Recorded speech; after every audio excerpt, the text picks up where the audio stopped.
विद्यार्थी मित्रांनो, आपण इयत्ता 12वीचे अकाउंट या विषयाचे पहिले प्रकरण अभ्यासत आहोत. प्रकरणाचं नाव आहे introduction to partnership and partnership final accounts. भागीदारीची ओळख आणि भागीदारीची अंतिम खाती. मग आजच्या तासाला आपण याच प्रकरणातील पान नंबर 54 वरील प्रॅक्टिकल प्रॉब्लेम्समधील पहिला प्रॉब्लेम सोडवणार आहोत. मी आधी प्रॉब्लेमचं वाचन करणार आहे. पहा, मी प्रॉब्लेम वाचत आहे. Amit Bhai and Narendra Bhai are in partnership sharing profits and losses equally. की अमित भाई आणि नरेंद्र भाई हे पार्टनर्स आहेत आणि त्यांचा प्रॉफिट शेअरिंग रेशो आहे इक्वल, समान. म्हणजे त्यांचा प्रॉफिट शेअरिंग रेशो आहे equal. From the following trial balance and adjustments given below. आपल्याला पुढे ट्रायल बॅलन्स दिलेला आहे, शिवाय काही ॲडजस्टमेंट्स दिलेल्या आहेत. You are required to prepare trading and profit and loss account for the year ended 31st March 2019. मग दिलेल्या माहितीच्या आधारे त्यांनी आपल्याला प्रिपेअर करायला सांगितलेले आहेत. प्रिपेअर करणे म्हणजे तयार करणे. काय तयार करायला सांगितलेलं आहे? Trading account, profit and loss account हे 31 मार्च 2019 रोजी संपणाऱ्या वर्षाकरिता तयार करा. And balance sheet as on that date, आणि त्याच दिवसाचं म्हणजे 31 मार्च 2019 रोजीचं बॅलन्स शीट तयार करा, अशी इन्फॉर्मेशन त्यांनी आपल्याला दिलेली आहे. मग आपल्याला पुढे ट्रायल बॅलन्स दिसत आहे. Trial balance as on 31 March 2019, 31 March 2019 रोजीचं ट्रायल बॅलन्स आहे. आता आपल्याला 3 पायऱ्या पूर्ण करायच्या आहेत. पहिली पायरी अकाउंटिंग इयर ओळखायचं आहे आणि आपल्याला ट्रायल बॅलन्सची जी तारीख देतात त्याच्यावरून आपल्याला अकाउंटिंग इयर ओळखता येते. ट्रायल बॅलन्स हे अकाउंटिंग इयरच्या शेवटच्या दिवशी तयार केले जाते. म्हणजे या प्रॉब्लेममध्ये 31 मार्च 2019 रोजी त्यांचं अकाउंटिंग इयर संपलेलं आहे. जर त्यांच्या अकाउंटिंग इयरच्या शेवटच्या दिवसाची तारीख 31 मार्च 2019 आहे, तर त्यांचं अकाउंटिंग इयर सुरू झालं होतं 1 एप्रिल 2018 रोजी. म्हणजे आपण पहिली पायरी पूर्ण केली, अकाउंटिंग इयर ओळखलेलं आहे. चला, आता आपल्याला दुसरी पायरी पूर्ण करायची आहे की परचेस रिटर्न्स किंवा सेल्स रिटर्न्स दिलेले आहेत किंवा नाही, फक्त कन्फर्म करायचं आहे आपल्याला. पहा, सेल्स रिटर्न्स हे आपल्याला डेबिट बॅलन्सेसमध्ये देतात, तर परचेस रिटर्न्स हे आपल्याला क्रेडिट बॅलन्सेसमध्ये देतात. पहा, डेबिट बॅलन्सेसमध्ये आपल्याला सेल्स रिटर्न्स दिसत आहेत आणि क्रेडिट बॅलन्सेसमध्ये परचेस रिटर्न्स दिसत आहे. याचा अर्थ आपल्याला सेल्स रिटर्न्स आणि परचेस रिटर्न्स हे परचेसेस आणि सेल्समधून ते मायनस करायचे असतात. आपण फक्त दुसरी पायरी कन्फर्म केली की परचेस रिटर्न्स किंवा सेल्स रिटर्न्स दिलेले आहेत किंवा नाही. चला, मग आता आपली दुसरी पायरीसुद्धा पूर्ण झालेली आहे. आता आपल्याला ज्या ॲडजस्टमेंट दिलेल्या आहेत त्यांचं वाचन करायचं आहे आणि ती ॲडजस्टमेंट कशावरती दिलेली आहे त्याच्यासमोर आपल्याला स्टार करायचं आहे. म्हणजे आता आपण तिसरी पायरी पूर्ण करत आहोत. मग ॲडजस्टमेंट आपल्याला पुढील पानावरती दिलेल्या आहेत. पहा, पहिली adjustment, stock on hand on 31 March 2019 was valued at ₹43,000. हा क्लोजिंग स्टॉक आहे आणि क्लोजिंग स्टॉक ह्या ॲडजस्टमेंटचा स्टार ट्रायल बॅलन्समध्ये कुठेही येत नाही, तर ती ॲडजस्टमेंट आपण स्वतंत्र सोडवत असतो. चला, मग आता मी दुसरी ॲडजस्टमेंट वाचत आहे. अनइन्शुअर्ड गुड्स वर्थ ₹8,000 वेअर स्टोलन. की ज्या मालाचा विमा आपण उतरवला नव्हता, अनइन्शुअर्ड असा माल ₹8,000 तो चोरीला गेलेला आहे. मग ही ॲडजस्टमेंट जेव्हा आपण प्रत्यक्षात सोडवणार आहोत तेव्हा त्याचे इफेक्ट कसे येतात ते समजावून सांगणारच आहे. या ॲडजस्टमेंटचा स्टार आपल्याला ट्रायल बॅलन्समध्ये कुठेही करायचा नाही. चला, मग आता मी तिसरी ॲडजस्टमेंट वाचत आहे. Create RDD at 2% on sundry debtors. की सन्ड्री डेटर्सवरती 2% RDD सांगितलेले आहेत, म्हणजे आपल्याला डेटर्सच्या समोर स्टार करावा लागेल. पहा, आपल्याला डेबिट बॅलन्सेसमध्ये डेटर्स दिलेले आहेत, तिथे मी स्टार करत आहे. आता आपण पुढील ॲडजस्टमेंट वाचूया. पहा, मी चौथी ॲडजस्टमेंट वाचत आहे. Mister Patil our customer become insolvent and could not pay his debts of ₹500. की मिस्टर पाटील नावाचे आपले एक कस्टमर आहेत आणि त्यांच्याकडून आपल्याला ₹500 मिळाले नाहीत, म्हणजे हे बॅड डेब्ट्स आहेत. हा स्टार आपल्याला डेटर्सच्या समोर करावा लागेल. बॅड डेटर्सच्या समोर मी दुसरा स्टार करत आहे. म्हणजे याचा अर्थ डेटर्सवरती 2 ॲडजस्टमेंट आहेत. एक RDDची ॲडजस्टमेंट आहे आणि एक बॅड डेट्सची. चला आपण पुढील ॲडजस्टमेंटचं वाचन करूया. पहा, पुढील ॲडजस्टमेंट आहे 5वी. Outstanding expenses rent ₹800 and salaries ₹300. म्हणजे आपल्याला रेंटच्या समोर स्टार करावा लागेल आणि सॅलरीजच्या समोर स्टार करावा लागेल. पहा, आपल्याला डेबिट बॅलन्सेसमध्ये रेंट दिलेले आहे, तिथं मी स्टार करत आहे. त्याचबरोबर सॅलरीजच्या समोरही आपल्याला स्टार करायचं आहे. सॅलरीज आहे ₹3,800. मी सॅलरीजच्या समोरही स्टार केलेला आहे. चला आता आपण पुढील ॲडजस्टमेंटचं वाचन करूया. 6वी ॲडजस्टमेंट आहे शेवटची. Depreciate factory building by ₹2,500 and furniture by ₹1,800. की फॅक्टरी बिल्डिंगची किंमत ₹2,500 कमी झाली आणि फर्निचरची किंमत ₹1,800 कमी झाली. मग आपल्याला फॅक्टरी बिल्डिंग आणि फर्निचरच्या समोर स्टार करावा लागेल. पहा, फॅक्टरी बिल्डिंगच्या समोर मी स्टार करत आहे आणि आपल्याला फर्निचरच्याही समोर स्टार करावा लागेल. चला, म्हणजे सर्व ॲडजस्टमेंटचं वाचन झालेलं आहे आणि ती ॲडजस्टमेंट कशावरती दिलेली आहे त्याच्यासमोर स्टारही झालेला आहे. चला तर मग आता आपण पोस्टिंगला सुरुवात करूया. आपण डेबिट बॅलन्सेसपासून सुरुवात करूया पोस्टिंगला. सुरुवातीला आहेत प्लॅन्ट अँड मशिनरी ₹2,80,000 आणि प्लॅन्ट अँड मशिनरी ही ॲसेट आहे. त्याचं पोस्टिंग आपण ॲसेट साईडला करणार आहोत, डायरेक्ट आउटर कॉलमला, कारण त्याच्यासमोर स्टार नाही, याचा अर्थ त्यावरती ॲडजस्टमेंट नाही. पहा, बॅलन्स शीटच्या ॲसेट साईडला प्लॅन्ट अँड मशिनरी,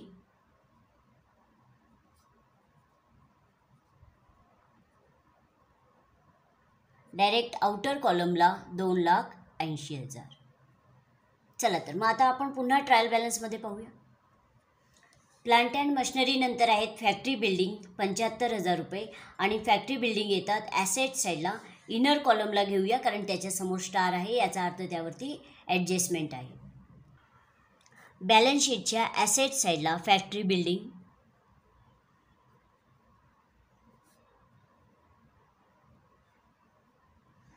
इनर कॉलमला ₹75,000 कारण त्यावरती ॲडजस्टमेंट आहे. पाहूया बरं त्यावरती कोणती ॲडजस्टमेंट आहे. तर त्यावरती ॲडजस्टमेंट आहे 6वी. Depreciate factory building by ₹2,500. Factory बिल्डिंगची किंमत त्यावर्षी ₹2,500 कमी झाली. डेप्रिसिएट म्हणजे किंमत कमी होणे. मग आपल्याला ₹2,500 लेस करावे लागतील. लेस डेप्रिसिएशन. डेप्रिसिएशनचा अर्थ होतो किंमत कमी होणे. ₹2,500 फॅक्टरी बिल्डिंगची किंमत कमी झालेली आहे. मग आउटर कॉलमला लेस करून घेऊया.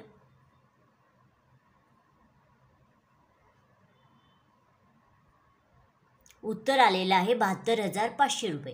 याचा अर्थ वर्षाच्या सुरुवातीला, अकाउंटिंग इयरच्या सुरुवातीला फॅक्टरी बिल्डिंगची किंमत होती ₹75,000, पण वर्ष संपल्यानंतर तिची किंमत आता ₹72,500 झाली आहे. म्हणजे ₹2,500 त्या ॲसेटची किंमत कमी झाली. याचा अर्थ ₹2,500 आपल्याला लॉस सहन करावा लागला. म्हणून ₹2,500 सेकंड इफेक्ट आपण प्रॉफिट अँड लॉस अकाउंटच्या डेबिट साईडला घेणार आहोत. प्रॉफिट अँड लॉस अकाउंटच्या डेबिट साईडला to depreciation on factory building. मग जेवढ्या रुपयांनी त्या ॲसेटची किंमत कमी झाली, ₹2,500 ॲसेटची किंमत कमी झाली, म्हणून मी ₹2,500 डेबिट साईडला लिहिले आहेत. चला आता आपण पुन्हा ट्रायल बॅलन्समध्ये पाहूया.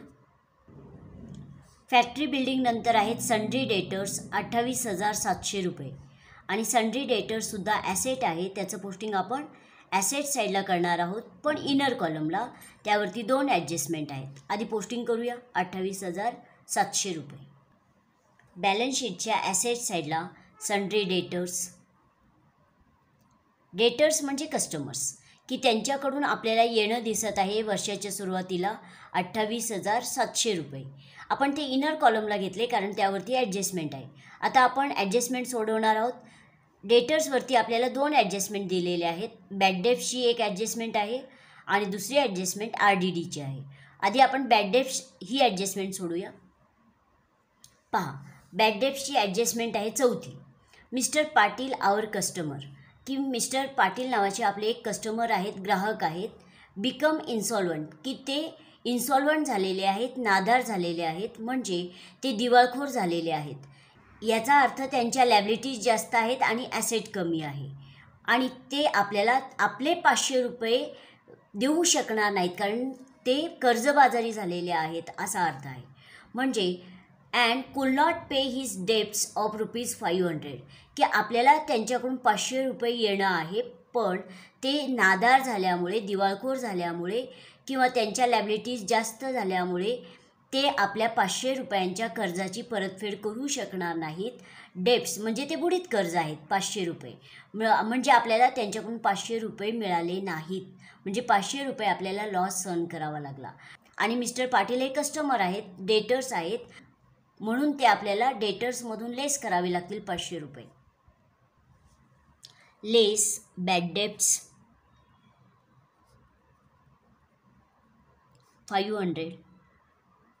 लेस करून ते इनर कॉलमलाच घेऊया, कारण आपल्याला अजून RDD सोडवायचे आहेत. उत्तर आलेलं आहे 28,200 रुपये.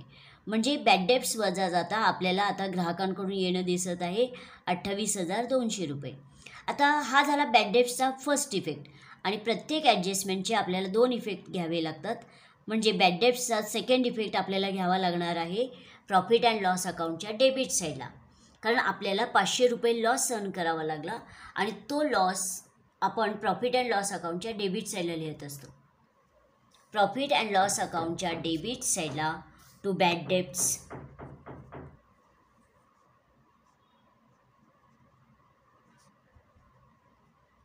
₹500.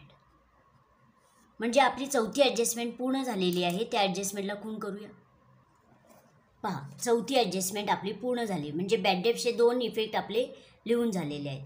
चला तर आता आपल्याला डेटर्सवरील जी दुसरी ॲडजस्टमेंट आहे RDD, तिसरी ॲडजस्टमेंट आपल्याला सोडवायची आहे. Create RDD at 2% on sundry debtors.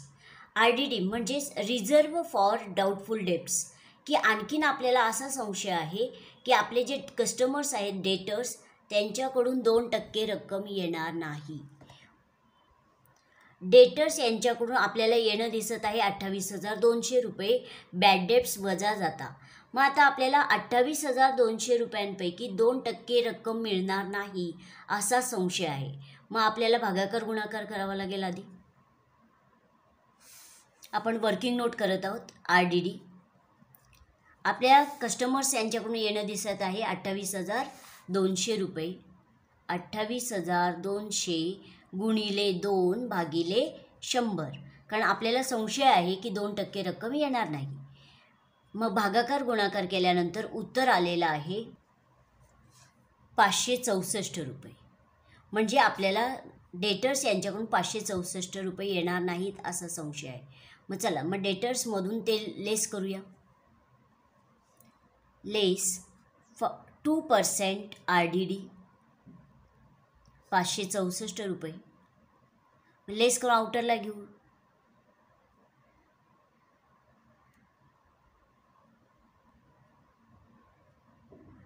उत्तर आलेलं आहे 27,636. म्हणजे आपल्याला डेटर्स यांच्याकडून वर्षाच्या शेवटी 27,636 रुपये मिळाले. RDD आपल्याला लॉस सहन करावा लागला 564 रुपये. मग हे न्यू RDD आहेत. जेव्हा आपल्याला ॲडजस्टमेंटमध्ये RDD देतात ते न्यू असतात. मग न्यू RDD येतात प्रॉफिट अँड लॉस अकाउंटच्या डेबिट साईडला. प्रॉफिट अँड लॉस अकाउंटच्या डेबिट साईडला टू RDD कंसामध्ये न्यू आणि ते आहेत 564 रुपये. चला, मग आता आपली तिसरी ॲडजस्टमेंट RDDची पूर्ण झालेली आहे. दोन्ही इफेक्ट लिहून झालेले आहेत. मग आपण त्या ॲडजस्टमेंटला खूण करूया झाली म्हणून. पहा, तिसरी ॲडजस्टमेंट आपली पूर्ण झालेली आहे. प्रत्येक ॲडजस्टमेंटचे 2 इफेक्ट येतात. मग आपण RDDचे सुद्धा 2 इफेक्ट लिहिले आणि चौथ्या ॲडजस्टमेंटमध्ये आपल्याला जे बॅड डेब्ट्स सांगितलेले आहेत त्याचेही 2 इफेक्ट लिहिलेले आहेत, म्हणून मी या ॲडजस्टमेंटला झाली म्हणून अशी बरोबरची खूण केलेली आहे. चला मग आता आपले डेटर्स पूर्ण झालेले आहेत. आता आपण पुन्हा ट्रायल बॅलन्सकडे जाऊया. डेटर्स नंतर आहेत परचेसेस 85,500 रुपये आणि परचेसेस येतात ट्रेडिंग अकाउंटच्या डेबिट साईडला इनर कॉलमला घेऊया, कारण आपण प्रॉब्लेमचं जेव्हा वाचन केलं तेव्हा आपल्याला लक्षात आलेलं आहे की या प्रॉब्लेममध्ये परचेस रिटर्न्स दिलेले आहेत, म्हणून आपण 85,500 रुपये इनर कॉलमला घेणार आहोत. ट्रेडिंग अकाउंटच्या डेबिट साईडला टू परचेसेस इनर कॉलमला 85,500 रुपये. आपण लगेच परचेस रिटर्न्स त्यातून लेस करूया. लेस परचेस रिटर्न्स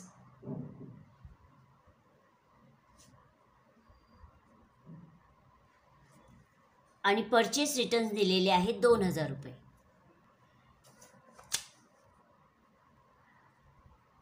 लेस करून आउटरला घेऊया.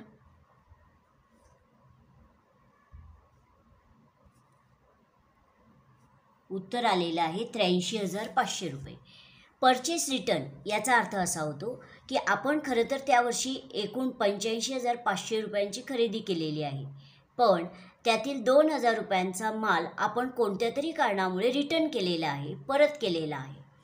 ती कारणं अशी असू शकतात की कदाचित आपल्याला 2,000 रुपयांचा माल आवडला नसेल, किंवा काही नग त्यांनी जास्त पाठवले असतील, किंवा मालाच्या वाहतुकीच्या दरम्यान मालाची नासधूस झाली असेल. तर अशा कोणत्या तरी कारणामुळे आपण खरेदी केलेला माल रिटर्न केलेला आहे 2,000 रुपयांचा. मग आपले परचेस रिटर्न्स पूर्ण झालेले आहेत. मी परचेसेस सुरुवातीलाच घेतलेले आहेत, कारण या प्रॉब्लेममध्ये आपल्याला ओपनिंग स्टॉक दिलेले नाहीत. याचा अर्थ मागील वर्षाचा कोणताही मालाचा साठा शिल्लक नाही असा अर्थ होतो जेव्हा आपल्याला ओपनिंग स्टॉक देत नाही तेव्हा. आता आपण ट्रायल बॅलन्समध्ये जे परचेस रिटर्न दिलेले आहेत त्याला बरोबरची खूण करूया. पहा, ट्रायल बॅलन्समध्ये जे परचेस रिटर्न्स दिलेले आहेत त्याला मी बरोबरची खूण करणार आहे. याचा अर्थ परचेस रिटर्नचं पोस्टिंग झालेलं आहे. चला मग आता आपण ट्रायल बॅलन्सच्या डेबिट बॅलन्सेसमध्ये पाहूया. परचेसेस नंतर आहेत बॅड डेब्ट्स 500 रुपये बुडीत कर्ज, आणि जेव्हा आपल्याला ट्रायल बॅलन्समध्ये बॅड डेब्ट्स देतात ते ओल्ड असतात, आणि ओल्ड बॅड डेब्ट्ससुद्धा येतात प्रॉफिट अँड लॉस अकाउंटच्या डेबिट साईडला. पहा, प्रॉफिट अँड लॉस अकाउंटच्या डेबिट साईडला टू बॅड डेब्ट्स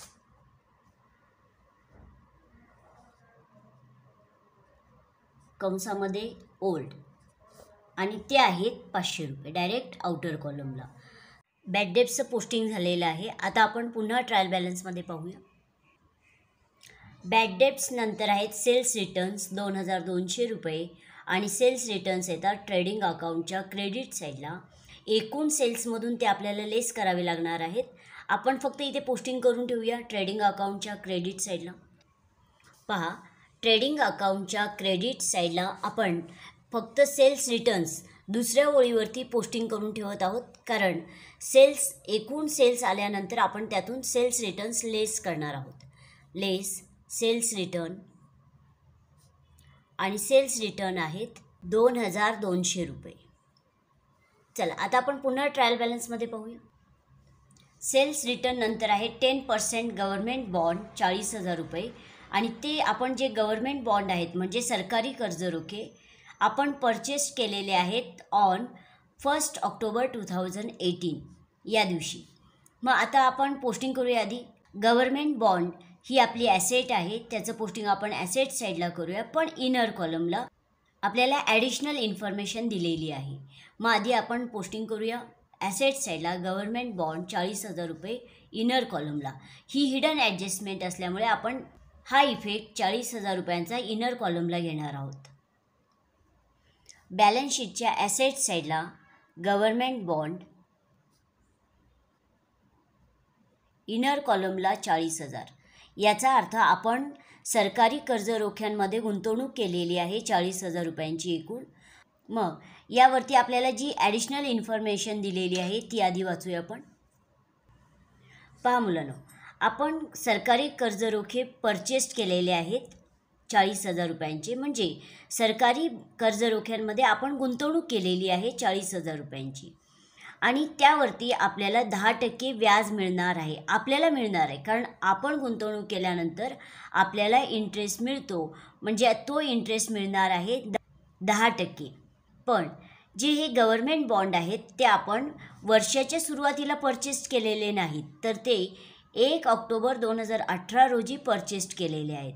आणि या प्रॉब्लेममधील अकाउंटिंग इयर आहे 1 एप्रिल 2018 ते 31 मार्च 2019. म्हणजे जे कर्ज रोखे आहेत ते आपण 1 एप्रिलला परचेस केलेले नाहीत, तर ते 1 ऑक्टोबर 2018 रोजी परचेस केलेले आहेत. म्हणजे आपल्याला त्या वर्षी फक्त 6 महिन्यांचाच इंटरेस्ट मिळेल, म्हणजे ऑक्टोबर ते मार्च. मग आता आपण गणित करूया. पहा, आपण 40,000 रुपयांचे बॉन्ड्स परचेस्ड केलेले आहेत. 40,000 गुणिले त्यावरती आपल्याला 10% इंटरेस्ट मिळणार आहे, गुणिले 10/100. पण आपण हे जे गव्हर्मेंट बॉन्ड आहेत ते 1 ऑक्टोबर 2018 रोजी परचेस केलेले आहेत, म्हणजे 12 महिन्यांपैकी 6 महिन्यांचाच इंटरेस्ट आपल्याला मिळणार आहे. मग भागाकार गुणाकार केल्यानंतर जे काही उत्तर येईल ते आलेलं आहे 2,000 रुपये. म्हणजे आपल्याला त्या वर्षी गव्हर्मेंट बॉन्डवरती 2,000 रुपये इंटरेस्ट मिळणार आहे. म्हणून 2,000 रुपये आपण एकूण जी गुंतवणूक आहे 40,000 रुपये त्यामध्ये ॲड करणार आहोत. Add 10% interest 2,000 rupees. आणि उत्तर आलेले आहे आउटर कॉलमला 42,000 रुपये. म्हणजे व्याजासह आपण गुंतवणूक केलेली आहे सरकारी कर्ज रोख्यांमध्ये एकूण 42,000 रुपयांची, असा अर्थ आहे. ही हिडन ॲडजस्टमेंट असल्यामुळे 2,000 रुपयांचा फर्स्ट इफेक्ट आपण इथे लिहिला. आता सेकंड इफेक्ट आपल्याला लिहायचा आहे, कारण हिडन ॲडजस्टमेंटचे सुद्धा 2 इफेक्ट येतात. मग आता आपण तो सेकंड इफेक्ट विचारपूर्वक आपल्याला लिहायचा आहे की 2,000 रुपये आपल्याला इंटरेस्ट मिळणार आहे आपण केलेल्या गुंतवणुकीवर. मग मिळणार आहे याचा अर्थ आपलं ते इन्कम आहे, म्हणून 2,000 रुपयांचा सेकंड इफेक्ट येईल प्रॉफिट अँड लॉस अकाउंटच्या क्रेडिट साईडला. प्रॉफिट अँड लॉस अकाउंटच्या क्रेडिट साईडला ग्रॉस प्रॉफिटसाठी समांतर एक ओळ जागा सोडून पुढील ओळीवर बाय इंटरेस्ट ऑन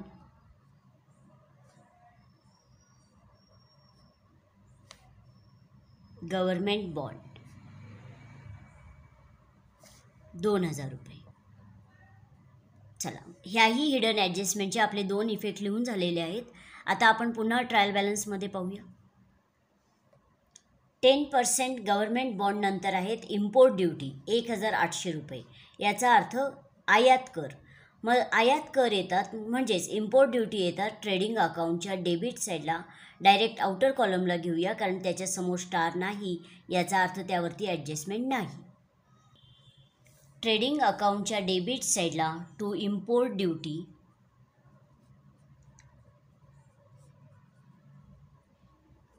आउटर कॉलमला 1,800 रुपये. आता आपण पुन्हा ट्रायल बॅलन्समध्ये पाहूया.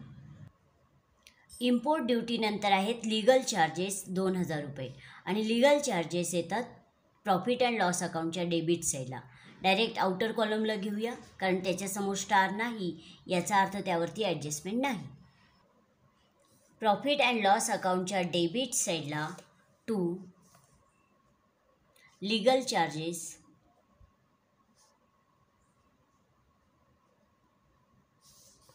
अमाऊंट आहे 2,000 रुपये.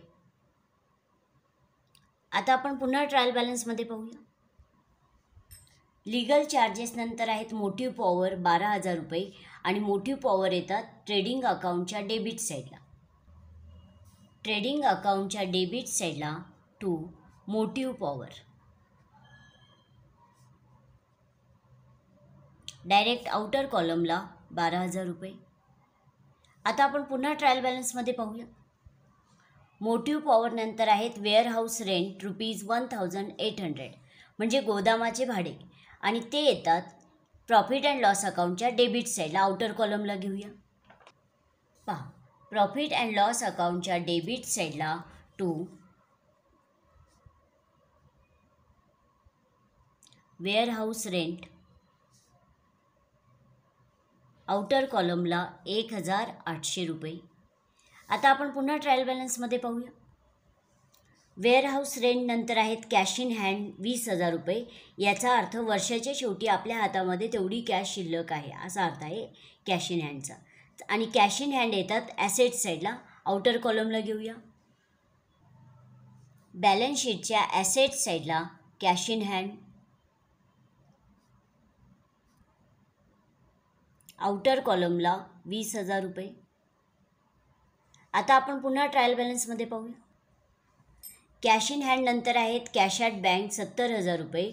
याचा अर्थ वर्षाच्या शेवटी आपल्या बँकेच्या खात्यामध्ये एवढी कॅश शिल्लक आहे असा अर्थ आहे. आणि कॅश ॲट बँक ही सुद्धा ॲसेट आहे. आपण त्याचं पोस्टिंग बॅलन्स शीटच्या ॲसेट साईडला करूया आउटर कॉलमला, कारण त्याच्यासमोर स्टार नाही. बॅलन्स शीटच्या ॲसेट साईडला cash at bank, direct outer कॉलमला 70,000 रुपये.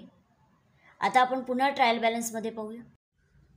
कॅश ॲट बँक नंतर आहेत ॲडव्हर्टाइजमेंट 10,000 रुपये.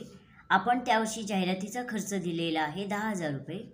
पण पहा, आपल्याला ॲडिशनल इन्फॉर्मेशन दिलेली आहे की फॉर 2 इयर्स आपण जो जाहिरातीचा खर्च दिलेला आहे तो 10,000 रुपये 2 वर्षांसाठीचा दिलेला आहे. विथ इफेक्ट फ्रॉम 1 जानेवारी 2019. हा जो जाहिरातीचा खर्च आहे तो आपण 1 जानेवारी 2019 पासूनचा दिलेला आहे. आणि आपण जे फायनल अकाउंट तयार करतो, फायनल अकाउंट तयार करण्यासाठी आपण एकाच वर्षातील खर्च आणि इन्कम यांचा विचार करत असतो. मग जाहिरातीचा जो खर्च दिलेला आहे 2 वर्षांचा दिलेला आहे, पण तो खर्च आपण 1 जानेवारी 2019 पासूनचा दिलेला आहे. मग आता आपण यासाठी अकाउंटिंग इयर पाहूया. पहा, आपण वाचन करत असतानाच असं अभ्यासलेलं आहे की या प्रॉब्लेममध्ये 1 एप्रिल 2018 रोजी अकाउंटिंग इयर सुरू झालेले आहे आणि 31 मार्च 2019 रोजी संपलेले आहे. आता जो जाहिरातीचा खर्च आहे तो 1 जानेवारी 2019 पासूनचा दिलेला आहे. पहा, मग आपल्याला आधी अकाउंटिंग इयर व्यवस्थित समजावून घ्यावं लागेल. पहा, आपला या प्रॉब्लेममध्ये अकाउंटिंग इयर सुरू झालेलं आहे 1 एप्रिल 2018 रोजी. एप्रिल, मे, जून, जुलै,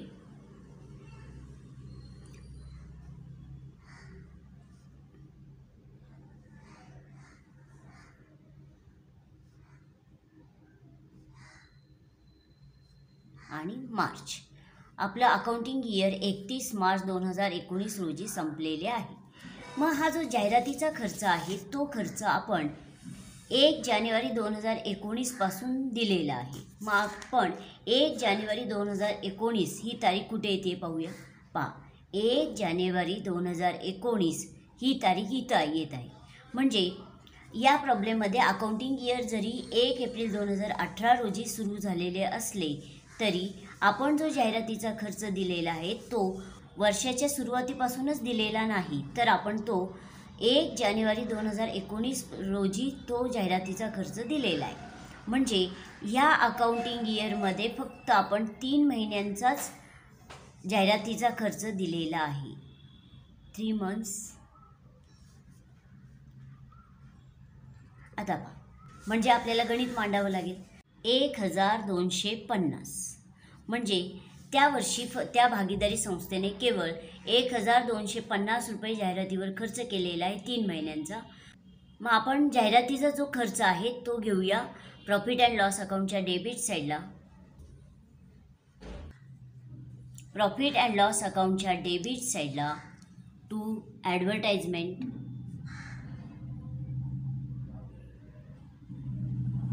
इनर कॉलमला त्यांनी एकूण जो जाहिरातीचा खर्च दिलेला आहे 10,000 रुपये तो घेऊया इनर कॉलमला.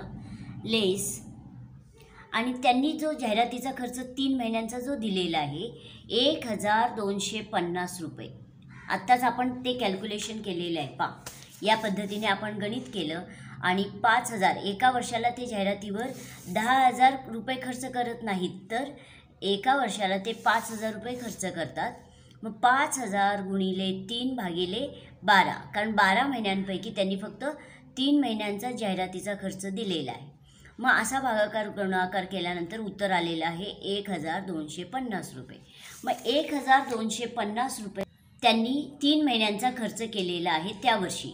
मग ते आउटर कॉलमला येतील आणि 10,000 वजा 1250 रुपये उत्तर आलेलं आहे 8,750 रुपये. म्हणजे त्यांनी जाहिरातीचा जो 8,750 रुपये तो खर्च पुढील वर्षांचा खर्च याच वर्षी केलेला आहे असा अर्थ. म्हणून ते आपण लेस केले. लेस प्रीपेड एक्सपेन्सेस, ते प्रीपेड एक्सपेन्सेस आहेत. म्हणजे आधीच आपण पुढील वर्षांचा खर्च याच वर्षी पेड केलेला आहे. खरं तर जाहिरातीचा खर्च त्यांनी यावर्षी फक्त 1,250 रुपयेच केलेला आहे. 8,750 रुपये त्यांनी आधीच पेड केलेले आहेत. म्हणून ते काय आहेत? Prepaid expenses. आणि प्रीपेड एक्सपेन्सेसचा सेकंड इफेक्ट येतो ॲसेट साईडला. बॅलन्स शीटच्या ॲसेट साईडला प्रीपेड ॲडव्हर्टाइजमेंट,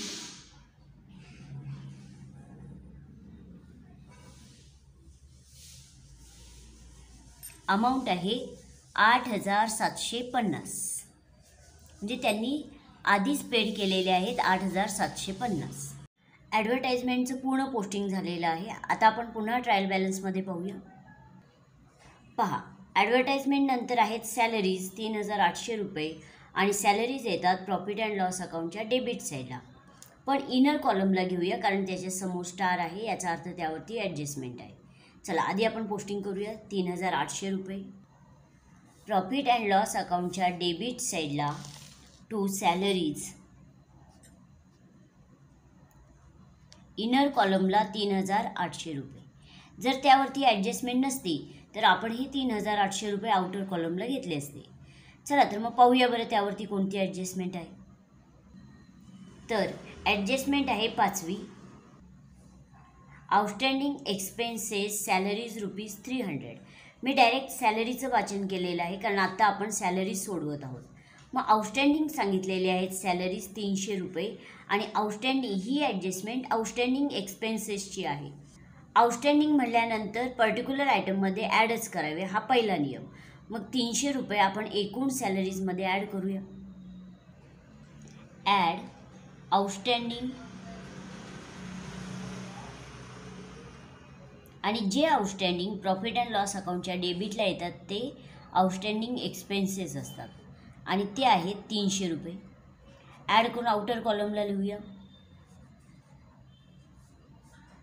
उत्तर आलेलं आहे 4,100 रुपये. याचा अर्थ त्या वर्षी खरं तर आपण सॅलरी पेड करणं गरजेचं आहे 4,100 रुपये. पण आपण प्रत्यक्षामध्ये 3,800 रुपयेच पेड केलेले आहेत. याचा अर्थ 300 रुपये देणे बाकी आहेत. आउटस्टँडिंग एक्सपेन्सेसचा अर्थ देणे बाकी खर्च असा होतो. म्हणून आउटस्टँडिंग एक्सपेन्सेसचा सेकंड इफेक्ट घेऊया लॅबिलिटी साईडला. कारण आपण लॅबिलिटी साईडला कर्ज व देणी यांची नोंद करत असतो.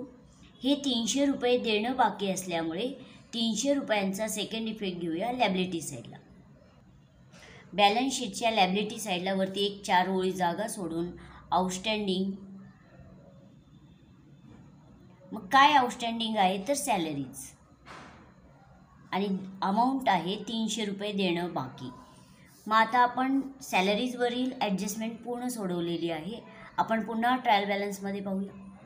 सॅलरीज नंतर आहेत रेंट 1,500 रुपये आणि रेंट येतात प्रॉफिट अँड लॉस अकाउंटच्या डेबिट साईडला.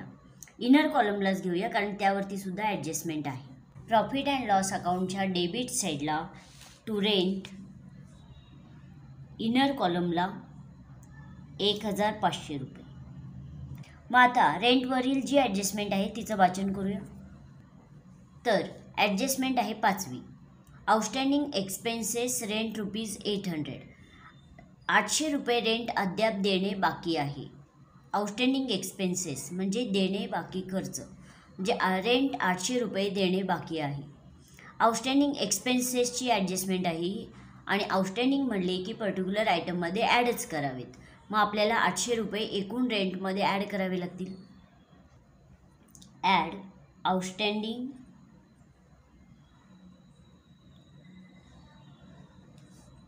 एक्सपेन्सेस ₹800. ॲड करून आउटरला घेऊया. उत्तर आलेलं आहे 2,300 रुपये. याचा अर्थ त्यावर्षी आपण 2,300 रुपये रेंट देणं आवश्यक आहे, पण आपण प्रत्यक्षात 1,500 रुपयेच दिलेले आहेत. अद्याप 800 रुपये देणे बाकी आहेत.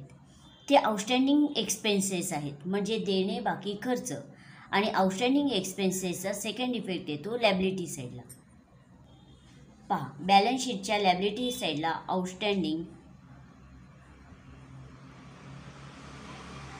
रेंट जेवढे आउटस्टँडिंग आहेत 800 रुपये मी आउटर कॉलमला घेतले. आत्ता आपली 5वी ॲडजस्टमेंट पूर्ण झालेली आहे, तिला खूण करूया. पहा, मी 5व्या ॲडजस्टमेंटला खूण करत आहे. आता आपण पुन्हा ट्रायल बॅलन्समध्ये पाहूया. रेंट नंतर आहेत ड्रॉइंग्ज. अमित भाई यांचे आहेत 2,400 रुपये आणि नरेंद्र भाई यांचे आहेत 3,200 रुपये. आपल्याला ड्रॉइंग्ज जेव्हा ट्रायल बॅलन्समध्ये देतात तेव्हा त्याचे एकदाच पोस्टिंग करायचे असते. मग आता हे ड्रॉइंग्ज येतील पार्टनर्स कॅपिटल अकाउंटच्या डेबिट साईडला. पार्टनर्स कॅपिटल अकाउंटच्या डेबिट साईडला टू ड्रॉइंग्ज अमित भाई यांचे ड्रॉइंग्ज आहेत 2,400 रुपये आणि नरेंद्र भाई यांचे ड्रॉइंग्ज आहेत 3,200 रुपये. मग ड्रॉइंग्सचंही पोस्टिंग झालेलं आहे. आता आपण पुढील पोस्टिंग पाहूया. तर ड्रॉइंग्ज नंतर आहेत फर्निचर 1,95,800 रुपये आणि फर्निचर ही ॲसेट आहे, त्याचं पोस्टिंग आपण ॲसेट साईडला करणार आहोत, पण इनर कॉलमला, कारण त्याच्यासमोर स्टार आहे, याचा अर्थ त्यावरती ॲडजस्टमेंट आहे. पहा, बॅलन्स शीटच्या ॲसेट साईडला फर्निचर, इनर कॉलमला 1,95,800. आपण इनर कॉलमला यासाठी लिहिलेले आहेत कारण त्यावरती ॲडजस्टमेंट आहे. पाहूया बरं त्यावर कोणती ॲडजस्टमेंट आहे. तर त्यावरती ॲडजस्टमेंट आहे 6वी. Depreciate furniture by ₹1,800. मी डायरेक्ट फर्निचरचं वाचन केलेलं आहे कारण आत्ता आपण फर्निचर सोडवत आहोत. मग चला, फर्निचरची किंमत 1,800 रुपयांनी कमी झाली. डेप्रिसिएट म्हणजे किंमत कमी होणे. मग डेप्रिसिएशनची ही ॲडजस्टमेंट आहे आणि डेप्रिसिएशन म्हणले की पर्टिक्युलर ॲसेटमधून ते लेसच करावे. चला, 1,800 रुपये आपण लेस करूया. लेस डेप्रिसिएशन 1,800. लेस करू, आउटरला घेऊया. उत्तर आलेलं आहे 1,94,000. आणि डेप्रिसिएशनचा सेकंड इफेक्ट येतो प्रॉफिट अँड लॉस अकाउंटच्या डेबिट साईडला. प्रॉफिट अँड लॉस अकाउंटच्या डेबिट साईडला टू डेप्रिसिएशन ऑन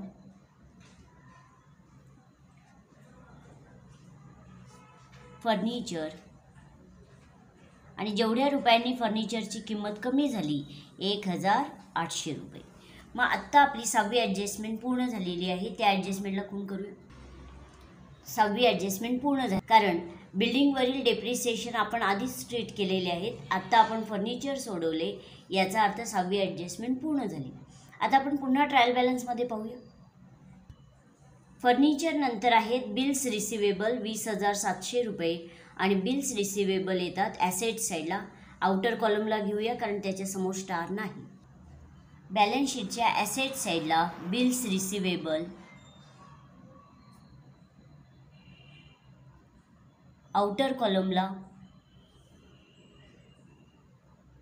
20,700 रुपये. चला, तर आता आपण पुन्हा ट्रायल बॅलन्समध्ये पाहूया.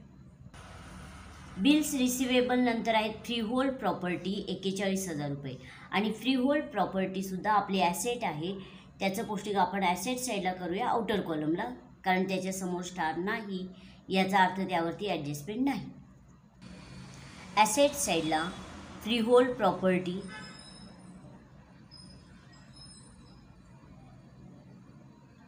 आउटर कॉलमला 41,000 रुपये. चला, आता आपण पुन्हा ट्रायल बॅलन्समध्ये पाहूया. कॅपिटल अमित भाई यांचं कॅपिटल आहे 3,50,000 रुपये आणि नरेंद्र भाई यांचे कॅपिटल आहे 3,00,000 रुपये. मग आपण हे पोस्टिंग पार्टनर्स कॅपिटल अकाउंटच्या क्रेडिट साईडला करूया. पार्टनर्स कॅपिटल अकाउंटच्या क्रेडिट साईडला by balance brought down Amit भाई यांचं कॅपिटल आहे 3,50,000 रुपये आणि नरेंद्र भाई यांचं कॅपिटल आहे 3,00,000 रुपये. चला, कॅपिटलचंही पोस्टिंग झालेलं आहे. आपण पुन्हा ट्रायल बॅलन्समध्ये पाहूया. पार्टनर्स यांचे कॅपिटल झाल्यानंतर पुढे आहेत सेल्स 1,80,000 रुपये आणि सेल्स येतात ट्रेडिंग अकाउंटच्या क्रेडिट साईडला. ट्रेडिंग अकाउंटच्या क्रेडिट साईडला बाय आपण एक ओळ जागा सोडली होती. अमाऊंट आहे 1,80,000 रुपये आणि त्यातून आपल्याला सेल्स रिटर्न लेस करायचे आहेत. आपण सेल्स रिटर्नचं आधीच पोस्टिंग करून ठेवलेलं आहे. मग लेस करून आउटरला घेऊया.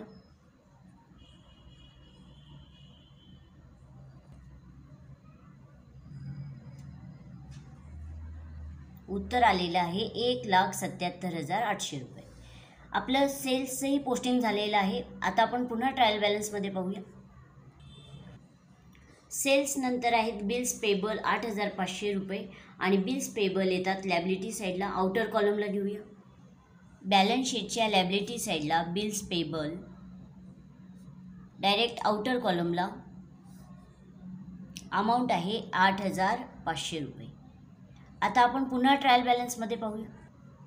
बिल्स पेबल नंतर आहेत डिस्काउंट 1,200 रुपये आणि डिस्काउंट येतात प्रॉफिट अँड लॉस अकाउंटच्या क्रेडिट साईडला.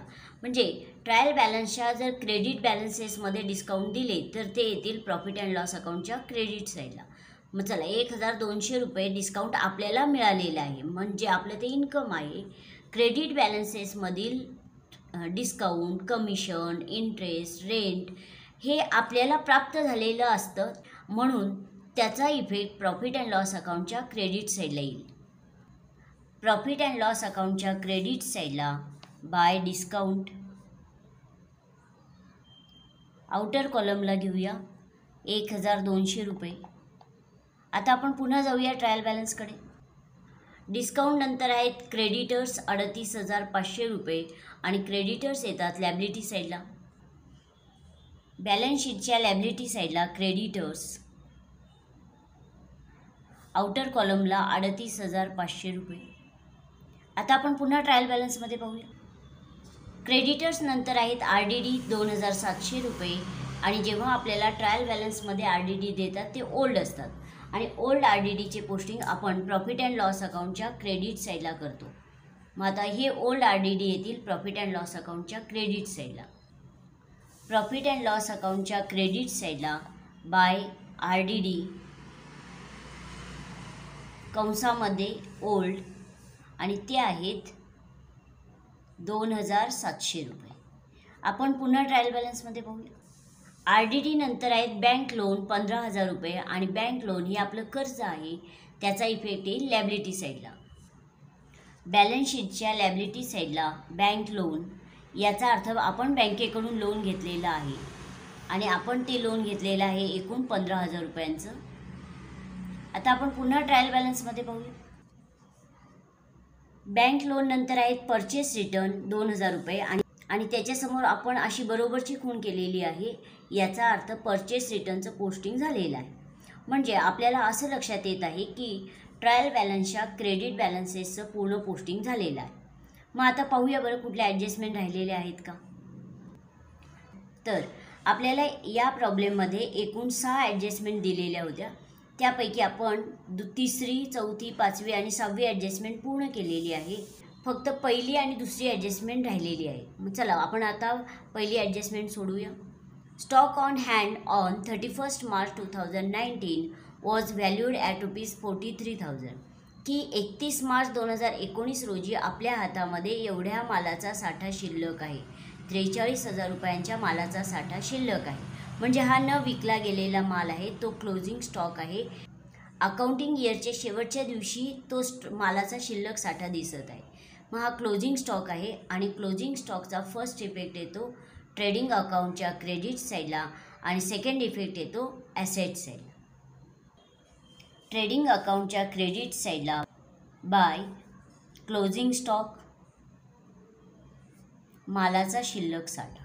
43,000 रुपयांचा माल विकला गेला नाही, तो शिल्लक आहे. हा झाला क्लोजिंग स्टॉकचा फर्स्ट इफेक्ट आणि सेकंड इफेक्ट येतो बॅलन्स शीटच्या ॲसेट साईडला. बॅलन्स शीटच्या ॲसेट साईडला क्लोजिंग स्टॉक,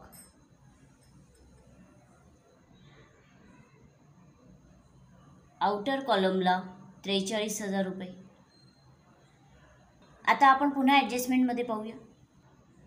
तर आपली पहिली ॲडजस्टमेंट पूर्ण झालेली आहे, म्हणजे आता एकच ॲडजस्टमेंट राहिलेली आहे, दुसरी. आता या ॲडजस्टमेंटचा आधी आपण वाचन करूया.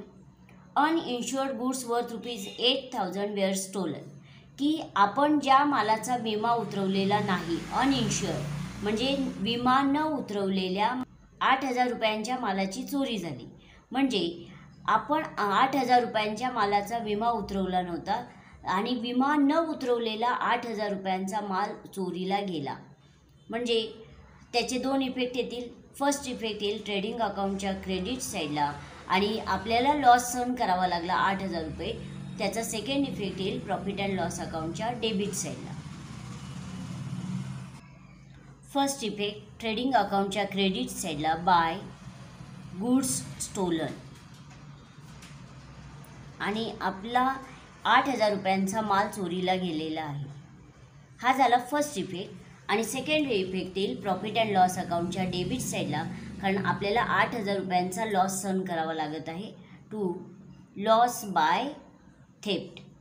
स्टोलन म्हणजे चोरी आणि चोरीमुळे थेफ्ट म्हणजे सुद्धा चोरी, की आपल्या मालाचे चोरीमुळे नुकसान झालेले आहे 8,000 रुपयांच्या मालाचे. म्हणून मी इफेक्ट प्रॉफिट अँड लॉस अकाउंटच्या डेबिट साईडला लिहिला, कारण प्रॉफिट अँड लॉस अकाउंटच्या डेबिट साईडला आपण इनडायरेक्ट एक्सपेन्सेस अँड लॉसेस लिहित असतो. मग आता आपण पुन्हा ॲडजस्टमेंटमध्ये पाहूया. तर दुसऱ्या ॲडजस्टमेंटचेही दोन इफेक्ट लिहून झालेले आहेत. म्हणजे आपल्याला असं लक्षात येत आहे की ॲडजस्टमेंटसुद्धा पूर्ण झालेले आहेत. म्हणजे हा प्रॉब्लेम आपला पूर्ण झालेला आहे, पण प्रॉब्लेम आता आपल्याला टॅली करायचा आहे. प्रॉब्लेम टॅली करण्यासाठी सर्वात प्रथम आपल्याला ट्रेडिंग अकाउंट क्लोज करायचं आहे. मग जिथं पोस्टिंग झालेलं आहे कमीत कमी 1 ते 2 ओळी जागा सोडून डेबिट साईडला आणि क्रेडिट साईडला आधी बेरजेच्या रेघा ओढून घेऊया. पहा, मी या पद्धतीने बेरजेच्या रेघा ओढून घेत आहे, डेबिट साईडला सुद्धा आणि क्रेडिट साईडला सुद्धा. मग आता डेबिट साईडची स्वतंत्र बेरीज करायची आहे आणि क्रेडिट साईडची स्वतंत्र बेरीज करायची आहे. आणि डेबिट साईडची बेरीज आलेली आहे, मी इथं तुमच्या माहितीसाठी लिहित आहे. डेबिट साईडची बेरीज आलेली आहे 97,300 आणि क्रेडिट साईडची बेरीज आलेली आहे 2,28,800. क्रेडिट साईडची बेरीज मोठी आलेली आहे, म्हणजे इन्कम जास्त आहे आणि खर्च कमी. मग जी बेरीज मोठी आली ती आपण क्रेडिट साईडला पण लिहूया आणि डेबिट साईडला पण. 2,28,800. आता आपण डेबिट साईडलाच तर लिहिलेत 2,28,800, पण डेबिट साईडची बेरीज आहे फक्त 97,300. मग आपल्याला मोठ्या बेरजेतून म्हणजे 2,28,800 वजा 97,300 करावे लागतील. तेव्हा आपल्याला डेबिट साईडला जेवढी रक्कम कमी पडली ती द्यावी लागेल. पहा, 97,300 लेस करूया.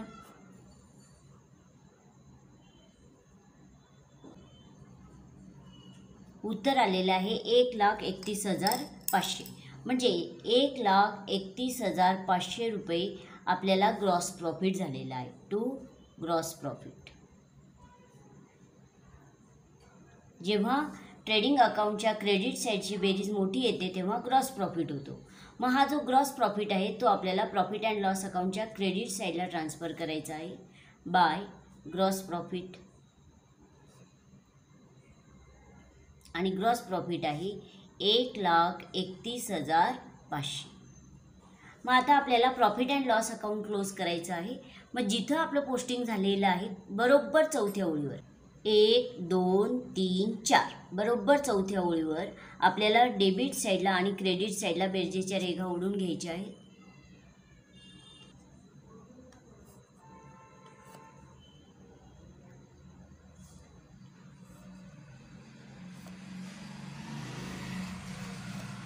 आपल्या बेरजेच्या रेघा ओढून झालेल्या आहेत. आता आपल्याला क्रेडिट साईडची स्वतंत्र बेरीज करायची आहे आणि डेबिट साईडची स्वतंत्र बेरीज करायची आहे. तर डेबिट साईडची बेरीज आलेली आहे 25,314 आणि क्रेडिट साईडची बेरीज आलेली आहे 1,37,400 रुपये. तुलना करूया. डेबिट साईडची बेरीज आणि क्रेडिट साईडची बेरीज आपल्याला यांची तुलना करायची आहे आणि आपल्याला सहज लक्षात येत आहे की क्रेडिट साईडची बेरीज मोठी आहे 1,37,400 रुपये. मग जी बेरीज मोठी आहे ती आपण क्रेडिट साईडला पण लिहूया आणि डेबिट साईडला पण 1,37,400 आणि डेबिट साईडला पण आपण लिहित आहोत 1,37,400. मग आता मोठ्या बेरजेतून लहान बेरीज वजा करूया. 1,37,400 वजा 25,314 उत्तर आलेलं आहे 1,12,086 रुपये. म्हणजे हा एकूण त्यांना नेट प्रॉफिट झालेला आहे 1,12,086 रुपये. मग एकूण नेट प्रॉफिट आणि जे दुसरे पार्टनर आहेत नरेंद्रभाई त्यांचं नाव,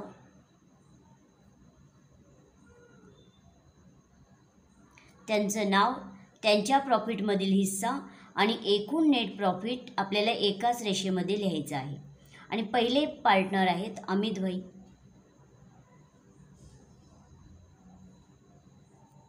टू नेट प्रॉफिट. मग आता एकूण जो नेट प्रॉफिट आहे 1,12,086 रुपये त्यांना त्यांच्या रेशोमध्ये वाटून द्यायचं आहे आणि रेशो आहे इक्वल. आपण जेव्हा प्रॉब्लेमचं वाचन केलं तेव्हाच आपल्याला लक्षात आलेलं आहे की त्यांचा रेशो इक्वल आहे. मग इक्वल रेशोमध्ये त्यांना झालेला नेट प्रॉफिट आपल्याला वाटून द्यायचा आहे. एकूण जो नेट प्रॉफिट आहे 1,12,086 रुपये. त्या अमाऊंटला जर 2ने भाग घालवला तर उत्तर आलेलं आहे 56,043 रुपये. म्हणजे प्रत्येक पार्टनरला मिळतील 56,043 रुपये.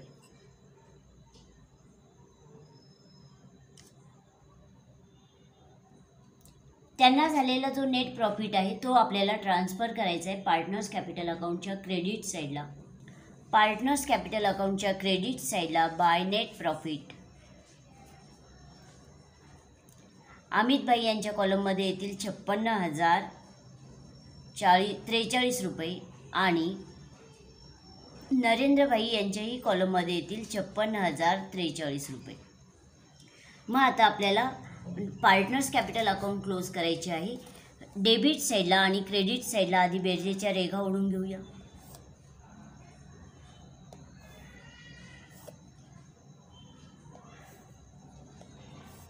आधी आपण नरेंद्रभाई यांचा अकाउंट क्लोज करूया. नरेंद्रभाई यांच्या डेबिट साईडला आहे 3,200 रुपये आणि क्रेडिट साईडला आहे 3,56,043 रुपये. आपल्याला सहज लक्षात येत आहे की क्रेडिट साईडचीच बेरीज मोठी येणार आहे आणि ती आलेली आहे 3,56,043 रुपये. मग जी बेरीज मोठी आली ती मी डेबिट साईडला पण लिहिणार आहे 3,56,043 रुपये. 3,56,043 वजा 3,200 म्हणजे आपल्याला बॅलन्स कॅरी डाऊन द्यावं लागत आहे 3,52,843 रुपये. आता आपल्याला अमितभाई यांचा अकाउंट क्लोज करायचं आहे. त्यांच्या डेबिट साईडला आहे 2,400 रुपये आणि क्रेडिट साईडला आहेत 3,50,000 प्लस 56,043 रुपये. क्रेडिट साईडचीच बेरीज मोठी येणार आहे आणि ती आलेली आहे 4,06,043 रुपये. डेबिट साईडला पण लिहूया 4,06,043 रुपये. आता मोठ्या बेरजेतून लहान बेरीज वजा करू म्हणजे बॅलन्स कॅरीड डाऊन द्यावा लागत आहे 4,03,643 रुपये. हे त्यांचं कॅपिटल आहे. टू कॅपिटल किंवा टू बॅलन्स कॅरीड डाऊन हे त्यांचं खरं कॅपिटल आहे. मग ते आपण ट्रान्सफर करूया बॅलन्स शीटच्या लायबिलिटी साईडला. कॅपिटल पार्टनर्स यांची नावे लिहूया अमितभाई आणि नरेंद्रभाई.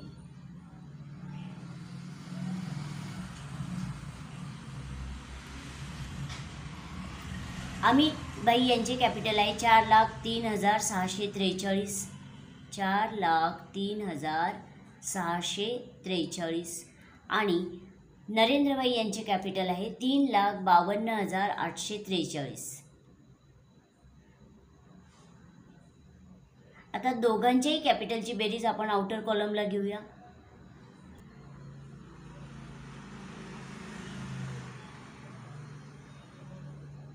आणि बेरीज आलेली आहे 7,56,486.